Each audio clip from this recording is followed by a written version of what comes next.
Hi, this is Gertrude Mache here in New Mexico. Today I'm going to be talking to two amazing organizations that are collaborating in New Mexico to bring about transformation and change in a very, very fascinating way. Cultivating Coders and WSI New Mexico have come together in a collaboration. I'm going to introduce Yuka Unesco. Yuka, tell us a little bit about WSI. Hi, Gertrude. WSI is the world's largest internet marketing business. We operate in over 80 countries and with about 1,000 offices. And we have been here in New Mexico for almost 5 years now. And what is your vision? How did you get to meet Cultivating Coders? How did this all come to being? Through networking. We have common friends, Charles Ashley and myself. And one of them, actually, I told him that I have this passion that I would love to bring business to New Mexico. And our friend told me that then you need to meet Charles Ashley. I think he's doing exactly what you want to be doing. So that's how we met each other first time. Fantastic. Charles, how are you doing? I'm not too bad. It's a typical day for me, Gertrude. I'm on the road as usual. And how are you doing? I am awesome. I'm awesome. Charles, give us a bit of a background about Cultivating Coders.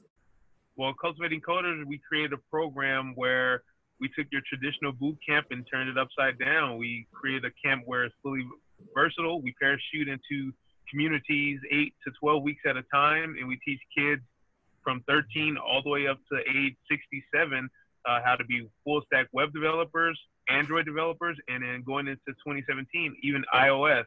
So, and we don't charge the students a single fee.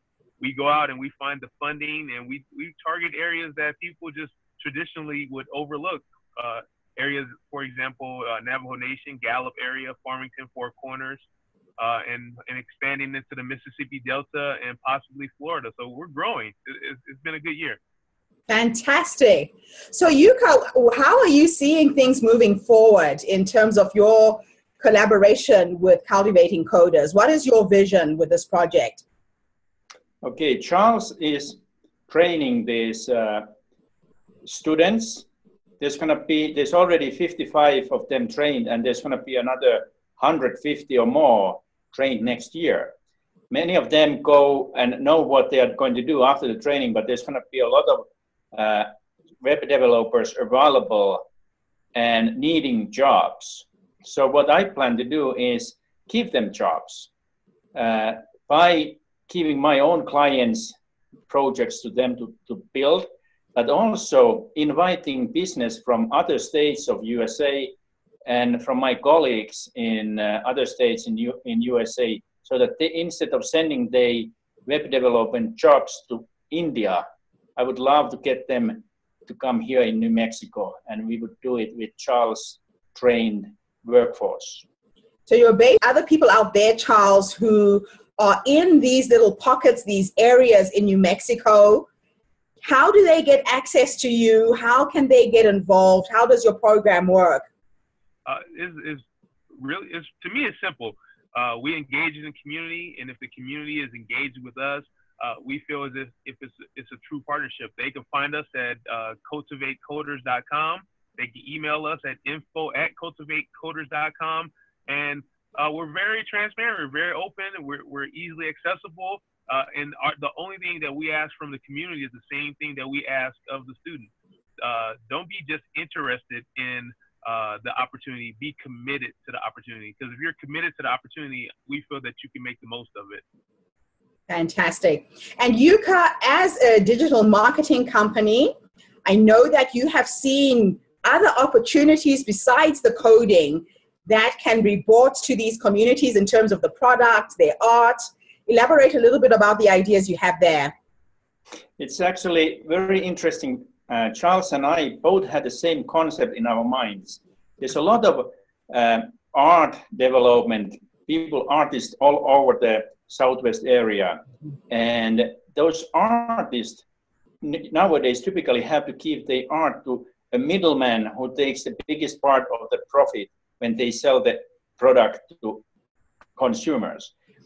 Next bootcamp in January, we'll start building an art website where maybe on a subscription model, the local artists can all be part of the same website community, put their art for sale there, and then WSI will help that website to rank.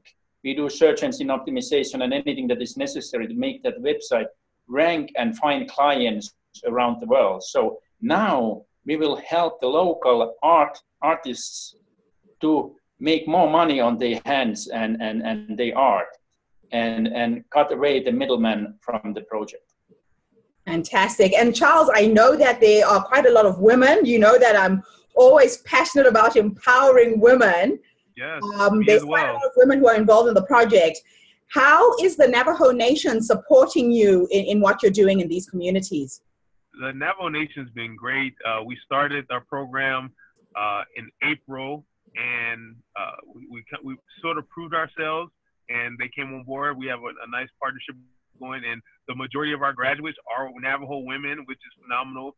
And in that first January class that Yuka mentioned, that's going to build out this artist platform, it will be led by an all Navajo instructor.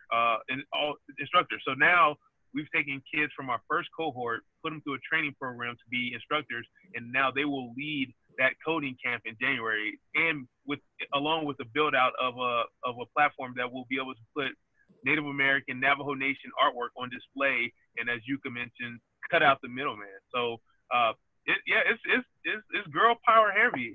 I like it. That's part of the goal. So Yuka, a final word from you. Final words. It's going to be a gradual process. We will do this right. We will make sure that the quality is high. And what is interesting with us is that we try to meet or match Indian prices with a quality that is much better than there. And we will have all the programmers in the same time zone that our clients are. They speak the same language and they take their holidays at the same time. So we will be the number one choice for all our clients when we get this going. Fantastic. And Charles, I know you've got a few highlights of things that have happened in the last few days. You were telling me a little bit earlier. Do you want to share a little bit about that? Yeah, I think it's been a testament to what our instructors have been doing at Cultivating Coders. I think it's been a testament to how the type of programmers or coders that we've cranked out. We were awarded our first grant by the Albuquerque Community Foundation, a big step for us because that shows that our community is embracing us. And then just today, the White House announced that we were part of the Tech Hire Initiative. They selected 20 cities, and we were included in the Santa Fe, Northern New Mexico Tech Hire City Initiative. And we were one of the highlighted companies in that initiative. So it's been a good week. It's been a good year, but it's been a really good week. Fantastic. Listen, thank you both for doing this interview. I'm really excited to stay in touch with you and track how the project is going and just see how many lives you're going to impact with this project. Thank you so much. Thank you so much, Gertrude and Juga. You guys have a good day. Thank you, guys. Thank you.